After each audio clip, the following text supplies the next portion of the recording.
kasih apresiasi buat semua yang melayani. Ya, puji Tuhan. Kita dibekali dalam bulan ini luar biasa. Dari semua yang datang mengajar di sini. Saya percaya waktu mereka mempersiapkan pengajaran itu Tuhan yang arahkan. Ya, gitu.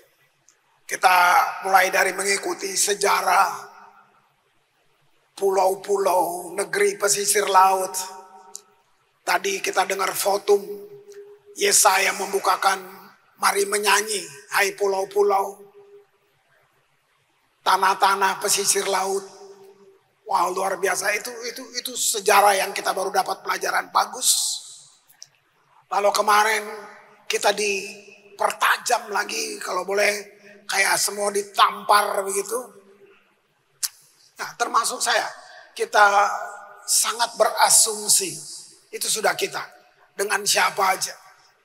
Udah rohani, udah berdoa, udah ikut pelajaran pemahaman Alkitab, tapi itu susah hilang.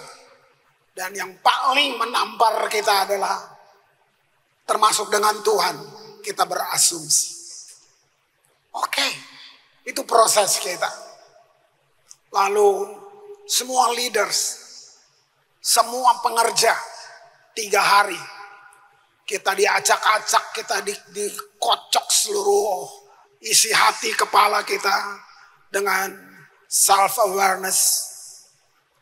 Ternyata memang manusia kayak binatang, hatinya licik, nggak luput. Mau pendeta kayak amat nggak luput, cuman nggak mau, cuma pakai topeng aja. Nah, itu pelajaran tebalnya. Kita topeng, kita masing-masing ahli mengemas topengnya seperti apa kira-kira. Oke, lalu pertanyaannya, lalu sampai di situ. Nah ini, itu indahnya dalam hidup kita. Kita bisa kenal Tuhan yang benar. Seandainya ada Tuhan lain, bukan Yesus, sampai mati kita akan begitu terus. Kita mati dengan topeng yang kita pikir itu bisa menyelamatkan kita. Puji Tuhan, kamu punya Yesus, punya Roh Kudus yang tidak pernah bosan, terus mengajar kita, membangkitkan kita, membawa kita. Karena kalau tanpa hal-hal yang rohani, kita berhenti di hal-hal yang duniawi itu. Yang jiwani. Semua yang jiwa hanya sampai di jiwa. Jiwa nggak bisa menyentuh roh. Jiwa bisa menyadarkan. Tapi kembali ada keputusan, free will, kehendak bebas kamu yang menentukan. Sampai di kehendak bebas, Tuhan pun berhenti. Dia nggak mungkin melakukan saudara seperti mesin, walaupun dia Tuhan. Gitu. Nah, itu sebabnya kita bukan hanya mengikuti hukum-hukum yang di dunia ini, logika-logika kita, tapi ada satu hukum yang di atas semuanya, hukum rohani. Kita mesti selaras, kita mesti ada di situ. Nah, kesimpulannya dari semua itu, apalagi kita leaders, ya, kalau saudara yang nggak bisa hadir, usahakan dengar itu. 90% itu alam bawah sadar kita yang mengatur, mempengaruhi, memotivasi kita. 10% alam sadar kita. Nah, yang 90% itu bisa berubah nggak? Negatif apa positif? Ini untungnya kalau kita benar-benar dengan Tuhan. Doa dan penyembahan itu bukan bentuk, bukan berapa panjangnya kamu berdoa, tapi doa atau penyembahan, satu kata, terminologinya itu adalah connected with God, terhubung dengan Tuhan. Nah, terhubung dengan Tuhan artinya saudara terhubung dengan hukum-hukumnya.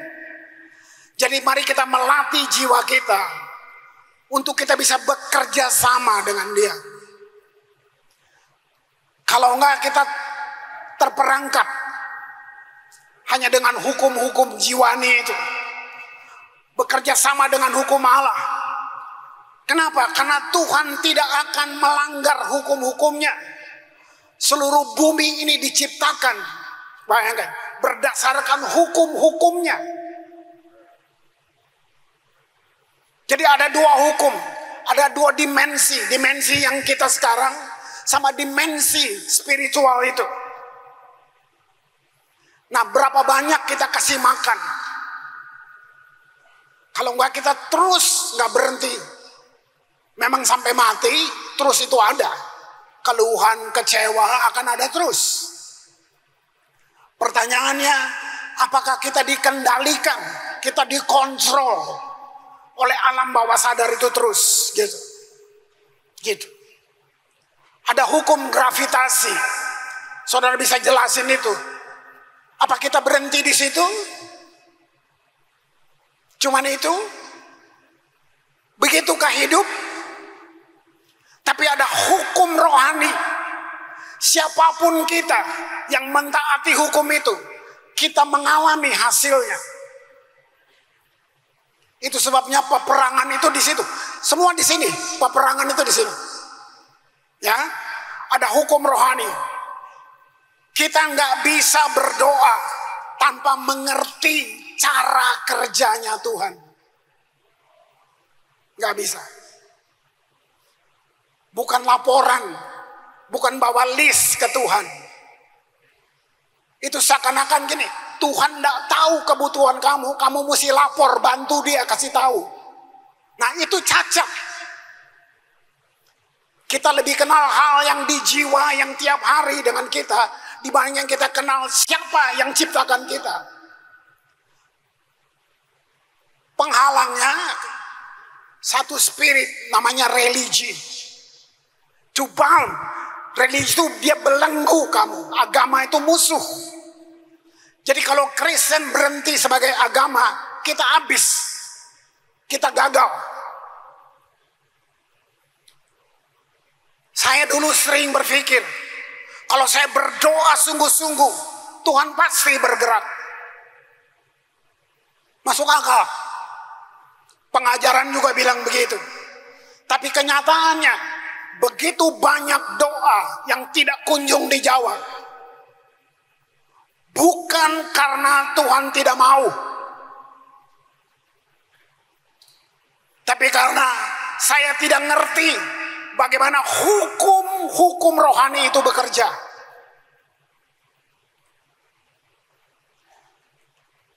Ya.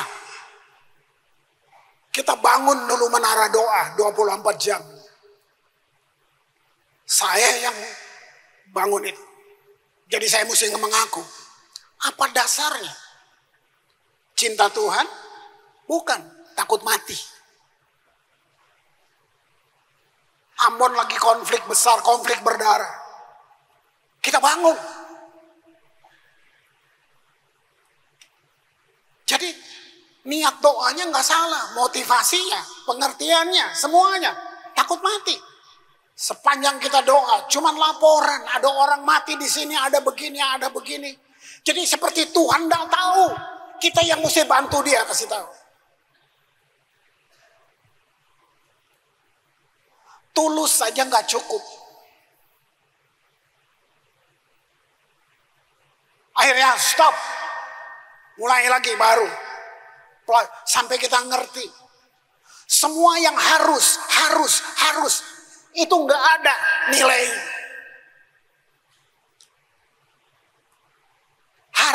Karena harus. Kalau kita punya hubungan, saudara nggak perlu diatur.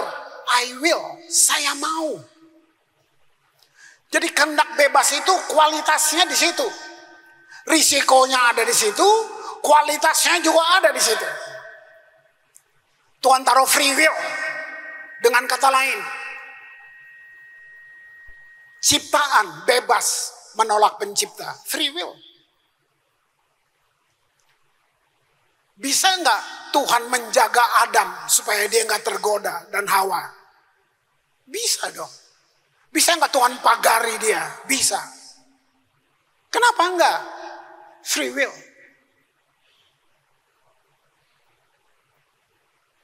Lihat itu. Nah, di situ kalau saudara ngerti. Nah, itu keterbatasan kita. Tapi dalam free will terletak kualitas tertinggi sekali lagi. Semua kamu beri, kamu menabur semua bukan karena harus. Setelah air bah itu manusia dimusnahkan bukan karena Tuhan kejam. Nah, itu dia keterbatasan kita. Sekali lagi, itu pikiran, itu logika. Manusia berpikirnya gitu. Habis manusia. Tidak ada sejarah yang begitu lengkap dan benar seperti firman Allah, seperti Alkitab. Dibilang dosa memuncak. Manusia makan manusia. Bayangin. Nuh berkhotbah 100 tahun nggak ada yang bertobat. Nggak ada yang bertobat. Kayak apa kira-kira dosa manusia? Tuhan sabar. Sering kita punya Tuhan kejam. Kenapa ya Tuhan suruh Israel bunuh? Kamu tahu gak? Sebelum Israel masuk Kanaan, Tuhan menunggu 600 tahun. Nggak ada satu bangsa di situ. Mereka makan anaknya. Mereka udah kayak apa tuh dosa?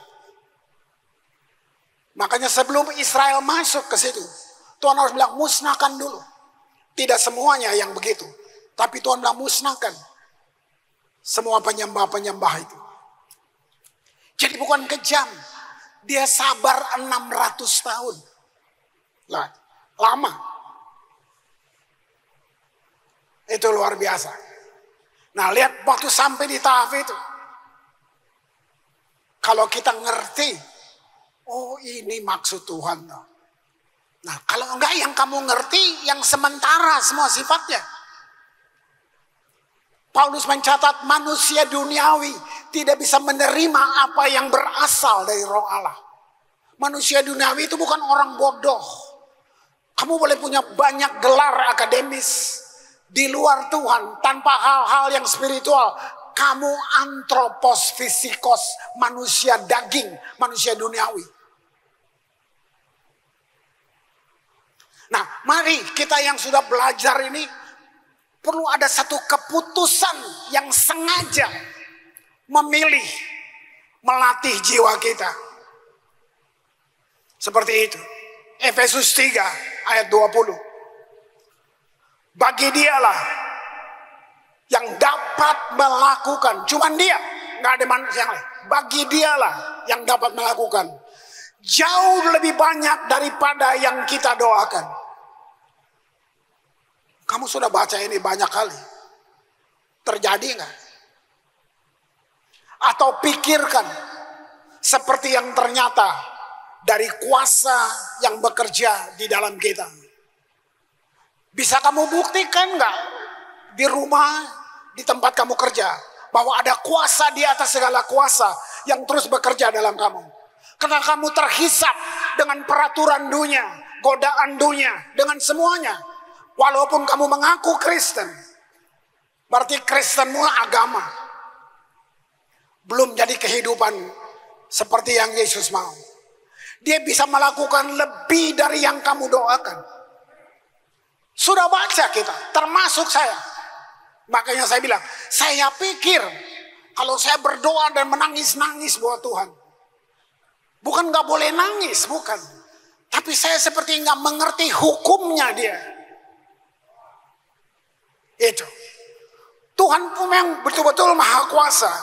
Tapi dia gak bekerja otomatis seperti yang saya mau. Kuasa itu perlu diaktifkan lewat iman.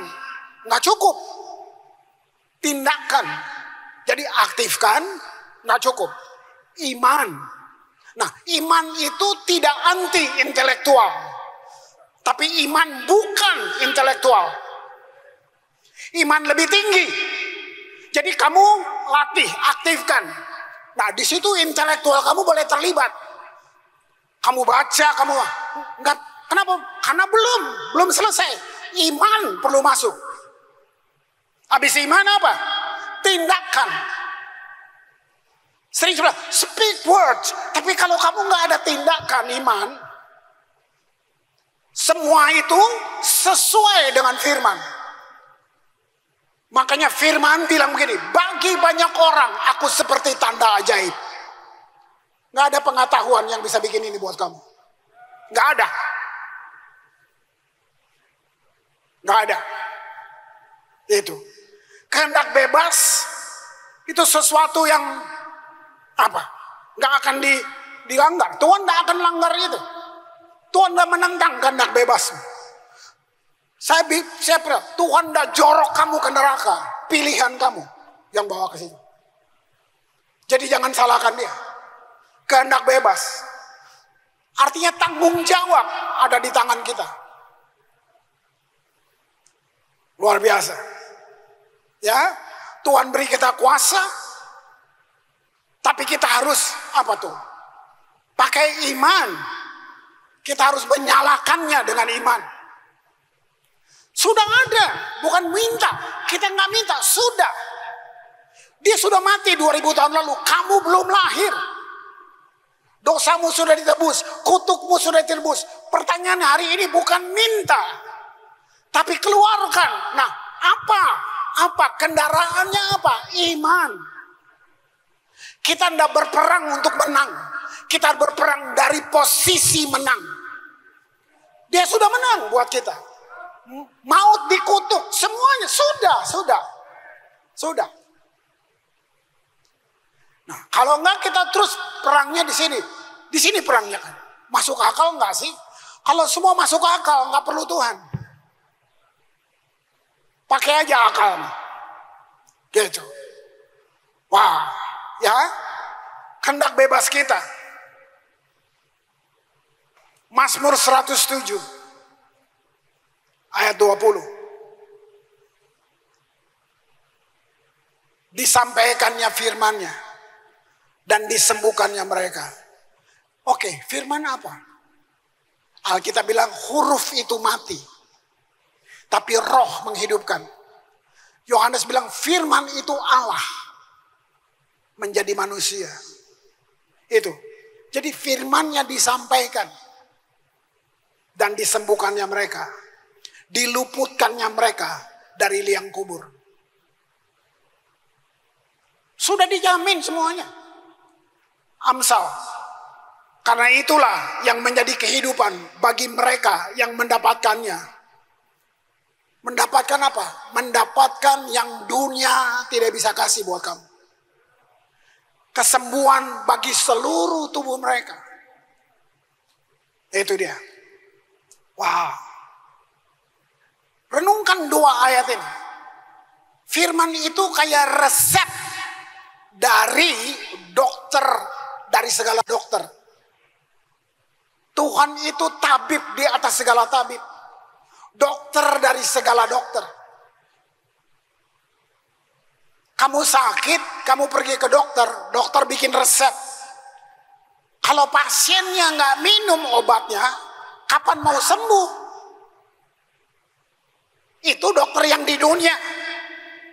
Begitu pula dengan firman Tuhan yang kita baca tadi. Waktu saudara nggak minum setiap hari, lewat perenungan, lewat pengakuan, habis renung mengakuinya, habis itu apa? Bertindak di atasnya. Nah, itu obat rohani. Kalau saudara nggak buat itu, nggak ada yang bekerja di dalam kamu.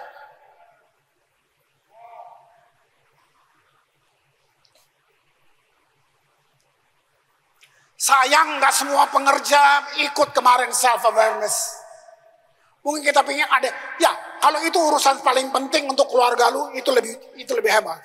Tapi kalau saudara anggap udahlah nggak apa-apa.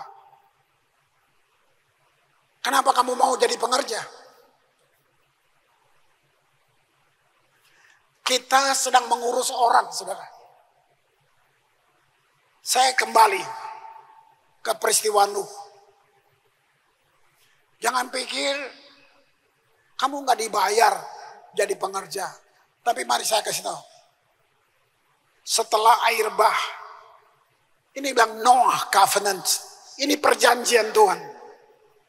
Salah satu isinya gini. Selama langit dan bumi ada. Itu sejak akhir zaman.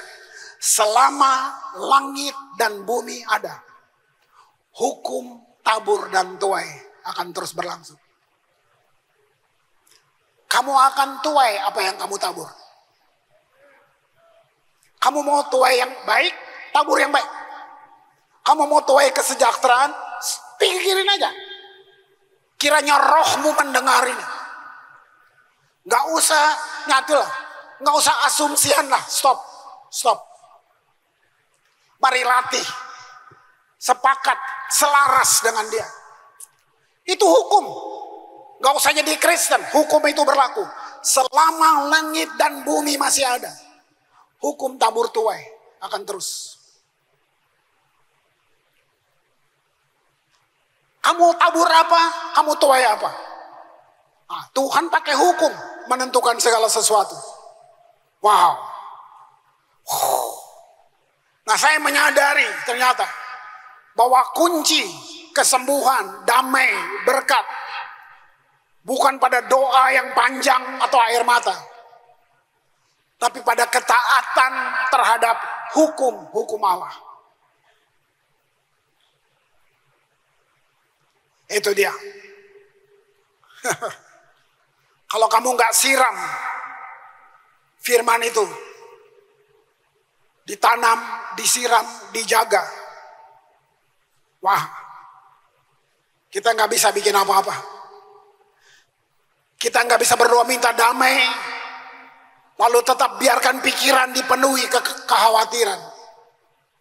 Nggak bisa. Kita minta kesembuhan, tapi dari mulut kita persungutan. Sakitnya tambah parah nih.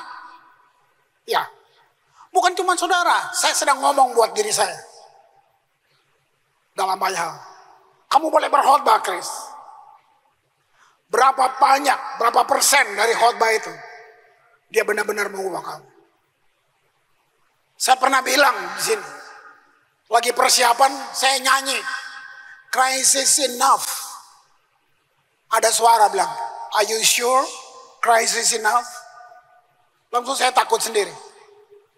Kamu masih cari enough-nya, kamu masih cari kecukupan, kepuasan dari luar, dari orang lain. Benar saya satu-satunya crisis enough? Nah, itu buat saya waktu itu. Wow. Ya, hidup kita akan selalu bergerak ke arah pikiran yang dominan. Benar banget. Kita belajar 3 hari. 90% alam bawah sadar kita. Dia kontrol kita. Dia naik, dia kasih memorinya keluar. Nah, sekarang caranya bukan doa tumpang tangan. Tadi, latih.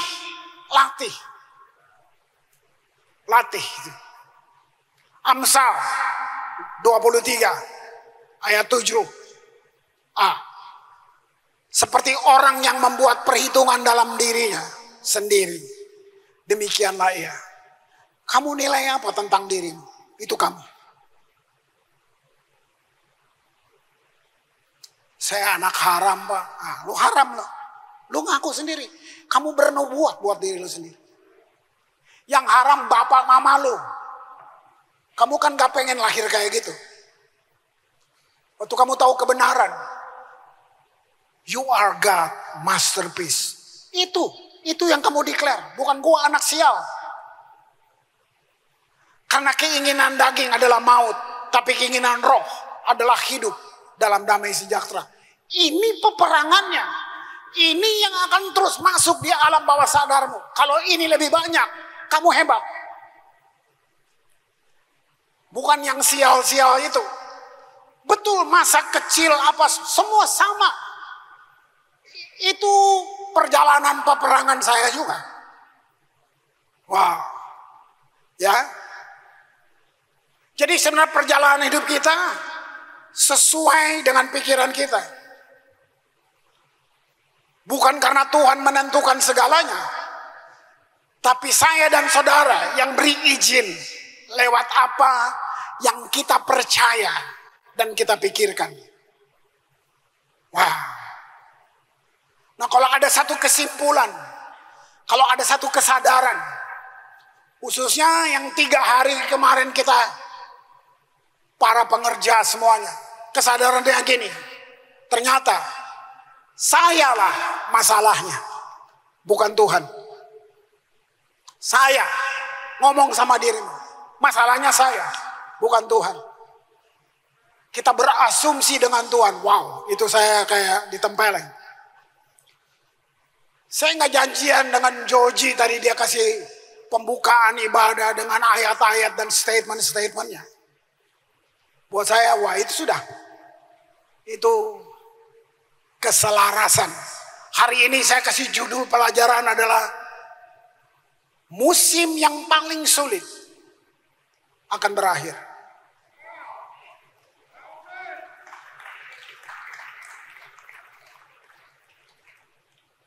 Mesti. Kalau enggak, buat apa ikut Yesus? Gitu. Tuhan sudah beri kita kuasa, berkat, kesembuhan. Tapi ketika kita menyesuaikan diri dengan firman, isi pikiran kita dengan firman, bukan kekhawatiran. Kalau kita mau hasil yang berbeda, kamu perlu berpikir berbeda. Karena pelajaran psikolog bukan cuma buat gereja, buat semua orang. Tapi yang akan muncul berbeda adalah orang-orang yang percaya pada Tuhan, pada Roh Kudus yang ada di dalam dia. Itu yang buat perbedaan. Nah, mari waktu kita seperti itu, mujizat akan mengalir. Saya bikin satu statement aja. Karena kita salah satu visi kita, umat yang menyembah. Saya tahu lah, yang iblis paling takut, musuh paling dia takutin, ucapan syukur kamu. Dia nggak takut dengan pengetahuan teologi kamu.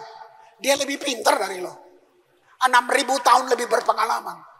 Dia pernah di sorga, lu belum pernah. Dia ngobrol sama Tuhan, dia pimpin, dia di takhta Tuhan. Lu belum pernah. Jadi kalau cuma mau adu pengetahuan, dia nggak takut. Tapi waktu lu mulai bersyukur, memuji, menyembah, sengaja saya pakai center of worship. sengaja buat kesini.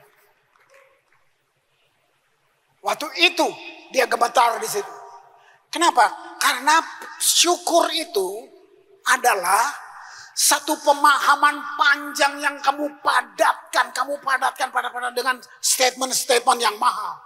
Jadi bilang, ku sembahmu itu bukan kosong, saudara. Itu setelah saudara ngalamin banyak, saudara padatkan dengan satu deklarasi. Wah, itu menghancurkan. Dia takut di situ. Nah, ini cerita klasik yang mempertebal pilihan kita, percaya kita, iman kita, tindakan kita. Israel, budak. Cuman 2 minggu bisa sampai di Kanaan. Kenapa Tuhan perlu bawa putar padang gurun 40 tahun? Ada banyak pemahaman, ada banyak statement-statement tentang itu. Tapi coba pikir yang benar, ngapain? Itu kayak kuliah, saudara. Kayak Tuhan bawa mereka untuk belajar. Karena ada peperangan besar. Bangsa Kanaan itu mesti dihancurin. Sebelum mereka masuk mengambil sebagai warisannya. Nah, ada pelajaran mahal di situ. Nah, hari ini padang gurun bukan kita nanti pergi ke satu wilayah, bukan. Hari ini padang gurun adalah perjalanan hidup saudara dan saya. Nah, saya mau baca dulu kisah Keluaran 15 ayat 1 sampai 3.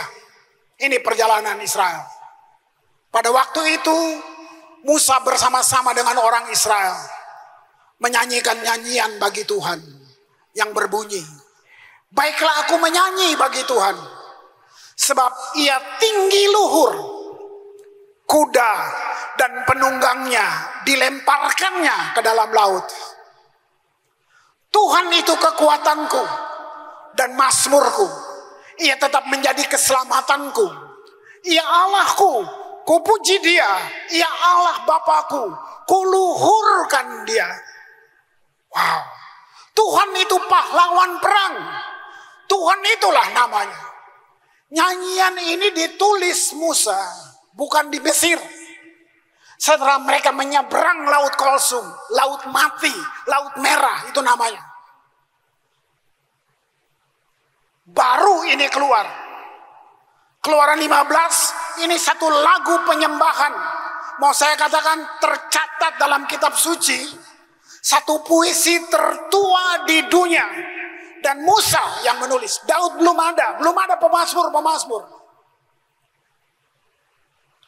Setelah mereka malam, satu yang tidak masuk akal, jalan terputus. Di belakang 600 kereta perang, Firaun mengejar 600 kereta perang. Ini 2 juta orang berdiri di depan laut.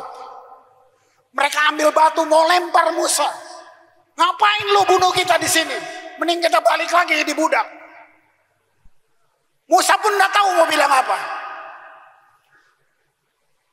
Tuhan nggak kuliahin Musa, enggak. Musa, apa yang ada di tangan? Cuma tongkat. Terjemahkan itu. Apa yang ada di tangan? Kamu gabungkan tadi. Percaya, iman, tindakan, tongkat. Tuhan bilang gini. Gini, ini laut. Jadi coba ujung tongkatnya, saya bikin akan jadi emas dikit. Kasih emas, ukir-ukir ke bawah. Sing. Tongkat biasa. Yang dia pakai untuk gembalakan. Tuh, tunjuk tuh, belah laut. Bayangin kalau Musa mesti duduk mendefinisikan, mikir, mati loh. Melawan akal sehat. Nah, makanya kamu mau berhenti di jiwa? Mau berhenti? Nasib itu fatalisme. Begitu dia tunjuk laut terbelah. Itu dinding air, saudara, tembok air. 2 juta orang turun. Mereka belum pernah lihat. Mereka, benar loh. Mereka jalan. Nggak cuma mereka, musuh ikut masuk. Firaun mengejar mereka sampai di dalam. Ini yang saya mau kasih tahu. Pengetahuan stop di sini. Tuhan izinkan musuh masuk di jalan yang dia buka untuk kamu. Tuhan buka jalan, tapi musuh ikut masuk. Kenapa? Nah, di sini asumsi keluar lagi. Kok gitu Tuhan? Mereka kejar. Tahu, saya simpulkan. Musa lewat. Israel lewat. Firaun juga lewat. Dengan 600. Tapi mereka nggak bisa menyentuh. Dan mereka mati di situ. Saya simpulkan. Tuhan izinkan musuh masuk di jalan yang dia kasih buat kamu. Untuk lihat dari dekat bagaimana tangannya melindungi kamu.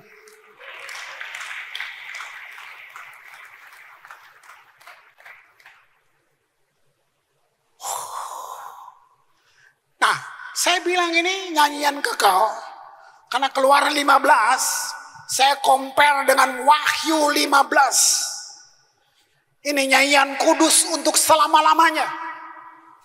Keluar Wahyu 15 ayat 1 sampai 4. Dan aku melihat berapa ribu tahun coba. dari Keluaran sampai kitab Wahyu. Adam sampai Abraham 2000. Abraham sampai Yesus 2000. Udah 4000. Sekarang kitab Wahyu nih. Dan aku melihat satu tanda lain di langit. Besar dan ajaib. 7 malaikat dengan 7 malapetaka terakhir. Karena dengan itu berakhirlah murka Allah. Ayat 2. Aku melihat satu bagaikan lautan kaca bercampur api. Dan di tepi laut kaca itu berdiri orang-orang yang telah mengalahkan binatang itu. Dan patungnya dan bilangan namanya. Pada mereka ada kecapi Allah. Musik. Terus mereka menyanyikan apa? Nyanyian Musa, hamba Allah, dan nyanyian anak domba, Yesus Kristus itu artinya. Bunyinya besar dan ajaib segala pekerjaanmu. Ya Tuhan, Allah yang maha kuasa, adil dan benar segala jalanmu. Ya Raja segala bangsa. Kamu lihat itu. Wow. Siapakah yang tidak takut? Ya Tuhan, dan tidak memuliakan namamu? Sebab Engkau saja yang kudus. Karena semua bangsa akan datang dan sujud menyembah Engkau. Semua. Ini prophetic message ini. Ya, sebab telah nyata kebenaran segala penghakimanmu. Satu hari nanti, hidup kamu dan saya, semua orang percaya, akan menjadi satu nyanyian. Dunia akan mendengarnya. Padang gurun kita itu hati. Semua hal yang semula mengganggu kita akan dibentuk menjadi tema lagu kita.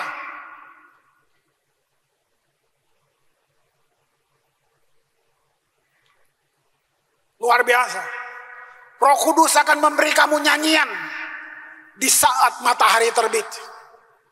Itu waktu mereka keluar dari laut mati. Saudara, ada pesan tersembunyi dari kisah ini. Itu baptisan bangsa, baptisan massal, saudara. Mereka harus dikubur. Makanya waktu mereka keluar, karena masih ada beberapa padang gurun di depan yang mereka mesti lewati. Wah. Jadi mujizat Laut Merah itu kayak papan loncat tentang apa yang Tuhan lakukan dengan Musa. Tapi itu juga Tuhan akan lakukan bagi kita di hari-hari yang akan datang. Tuhan yang sama bebaskan mereka, Tuhan yang sama juga akan buat itu untuk kita. Dia akan bawa kita untuk apa? Masuk, menerima semua warisan yang menjadi bagian kita. Mengerti ini kita bergairah jadi Kristen. Kita bergairah mau hidup benar. Lihat itu. Wow. Aku melihat, bayangin Wahyu. Pada mereka ada kecapi Allah. Wow. Nah, ternyata binatang seperti kita yang belajar kemarin. Manusia memang kayak binatang. Cuman dikemas. Setelah kita jatuh ya kayak gitu. Setelah kita jatuh ya begitu manusia.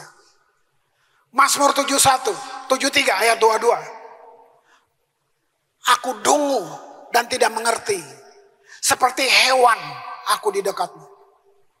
Memang itu. Kalau kita nggak benar-benar dengan Roh Kudus, kita nggak connected with God. Gitu. Kita seperti binatang yang cukup aktif. Waktu kita berjalan dalam padang gurun kehidupan kita. Nah, tapi dengar firman Allah mendidik kita. Kita dipanggil untuk kalahkan itu. Cuma melalui hidup Yesus. Yesus bukan mati untuk kamu. Dia mati sebagai kamu. Dia mati sebagai saya. Itu. Nah, Keluaran 15 ayat 2 bilang, Tuhan kekuatanku, Mazmurku. Wah. Lihat itu. Jadi waktu saudara memuji, saudara pinggirin semua yang lain. Fokus di kata-kata yang kamu mau ucap itu.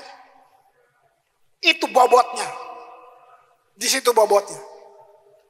Maka kami mengajar semua, penyembahan gak bisa disuruh. Gak bisa. Berarti kamu buat semua karena disuruh. Itu free will. I will worship. Worship leader bukan motivator. Gak boleh.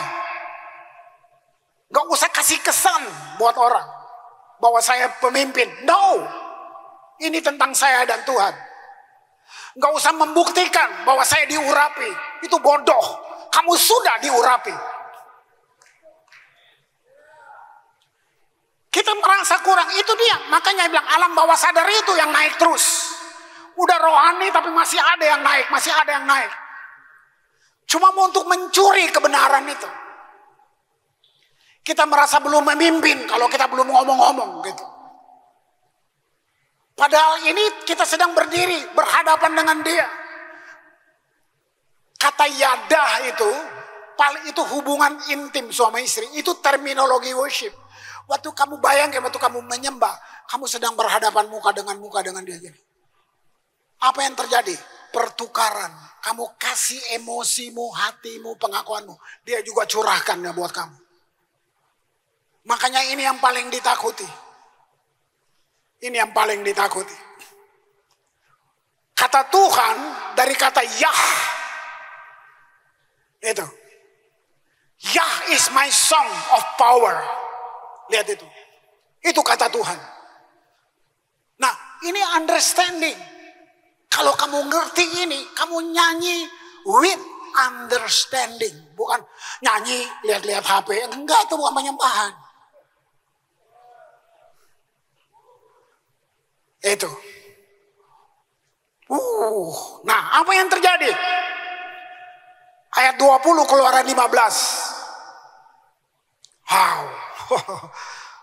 Sering kita coba ciptakan, aduh itu yang gagal. Lalu Miriam, ini begitu mereka bebas. Miriam, Nabiah itu. Ini kakaknya Musa. Saudara perempuan Harun.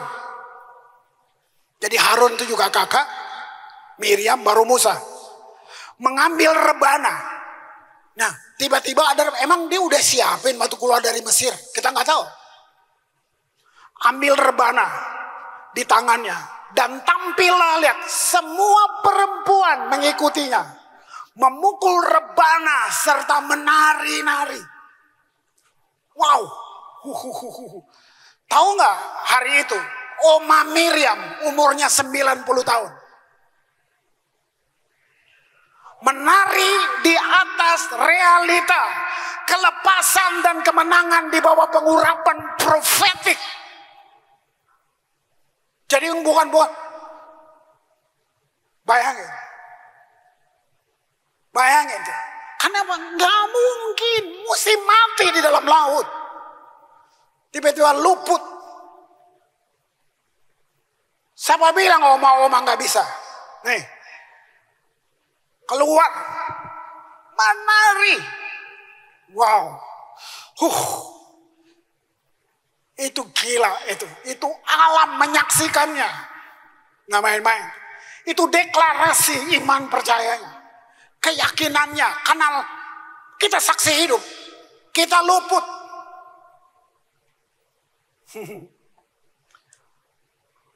Makanya itu kata prophetic. Itu satu tindakan keilahian. Udah gak bisa pakai akal sehat. Filipi 3:21. Yang akan mengubah tubuh kita yang hina. Sehingga serupa dengan tubuhnya yang mulia. Menurut kuasanya yang dapat melakukan sesuai dengan dirinya.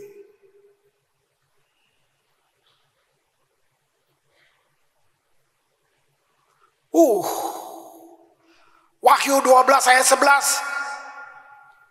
Ini ya hubungannya benang merahnya. Mereka mengalahkan dia oleh darah anak domba dan oleh perkataan kesaksian mereka. Karena mereka telah tidak mengasihi nyawa mereka sampai ke dalam maut.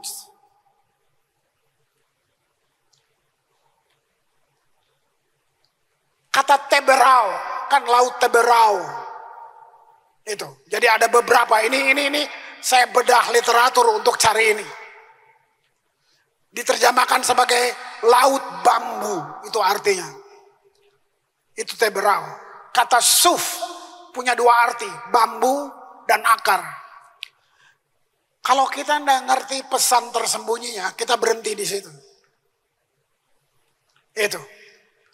Jadi kehidupan kita, masa lalu kita, ini akan Teberau, berakhir. Dibasuh dalam air. Lewatin laut mati kita. Itu pesannya Yesus sudah buat itu, buat kita. Lalu ngapain sekarang?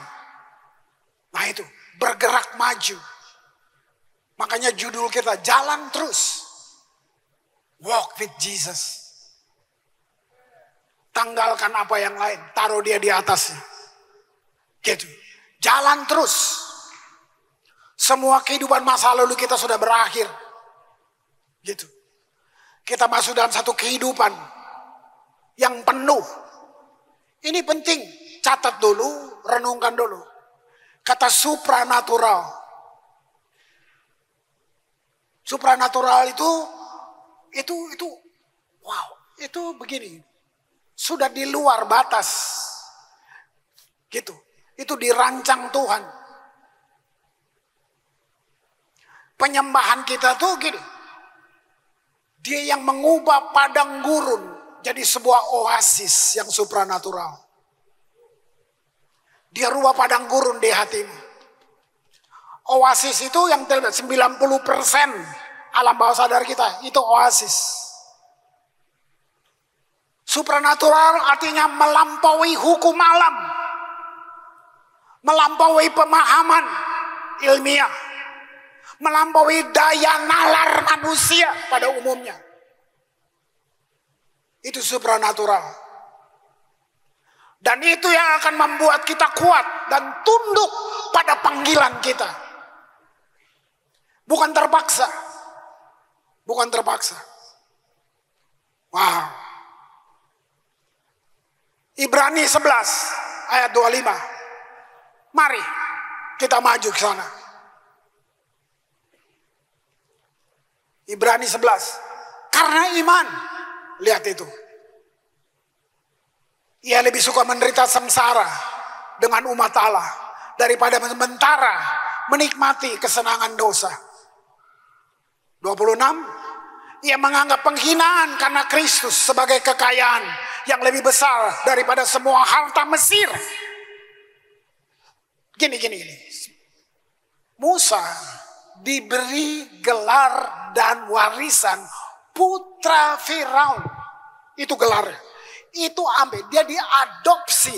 Jadi dia punya hak ambil warisan Mesir itu. Dia buang semuanya. Dia tinggalin semua kemegahan itu. Pilih menderita. Ini Ibrani mencatat. Kita jual Yesus cuma karena proyek. Jabatan. Kekuasaan. Musa putra Firaun. Itu resmi. Itu resmi. Dia tinggalin. Makanya dia bilang, dia memilih menderita. Wah, karena satu hal, iman. Itu melawan semua yang tadi saya sebut di atas. Nggak kelihatan. Maka bilang iman adalah bukti dari apa yang kamu tidak lihat. Itu yang bikin orang, belum kelihatan. Apa dasarnya lu percaya?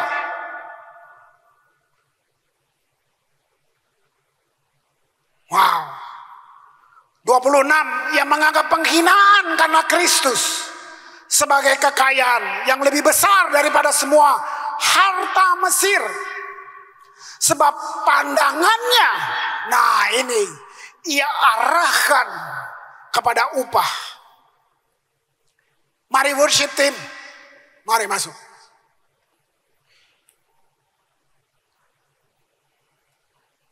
Kata kunci yang mau saya kasih di sini adalah fokus cuma pada satu. Fokus itu segala-galanya. Kemana? Ke firman yang gak bisa batal. Ke Yesus, ke Roh Kudus. Gitu. Saya belum lihat hari ini. Bukan Tuhannya nggak dengar kamu. Seperti saya bilang tadi. Oh, saya belum ngerti hukum-hukum Tuhan. Saya belum selaras dengan dia. Maka saya belum lihat hasilnya. Nah, mari kita latih ke situ. Mari.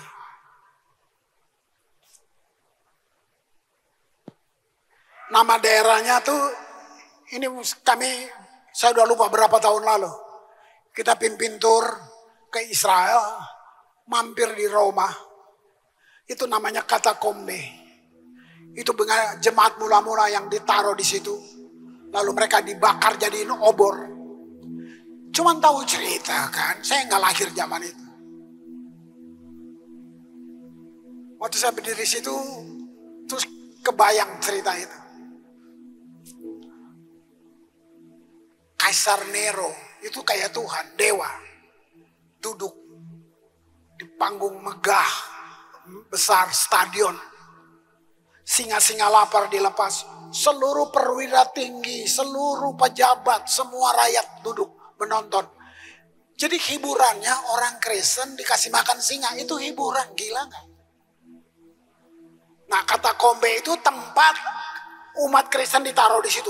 Lalu singa lapar, lalu mereka dilepas jadi umpan, dicabik-cabik, tepuk tangan. Gila.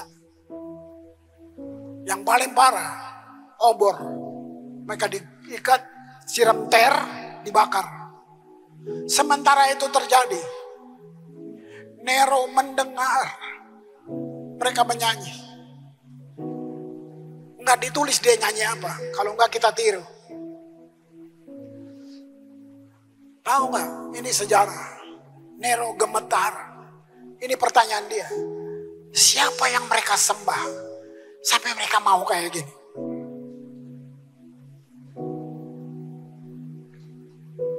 Saudara mau menang? Sudah dijanji, bukan cari menang. Sudah ada. Kamu tinggal bagaimana mengaktifkannya. Tapi ini harganya yang saya bilang tadi. 3 hari kita di brainwash cuma dengan 90% alam bawah sadar yang kuasai kita. Kita terus jadi budak terus. Yuk, nanti sampai Natal kita berjalan terus dari kemenangan pada kemenangan.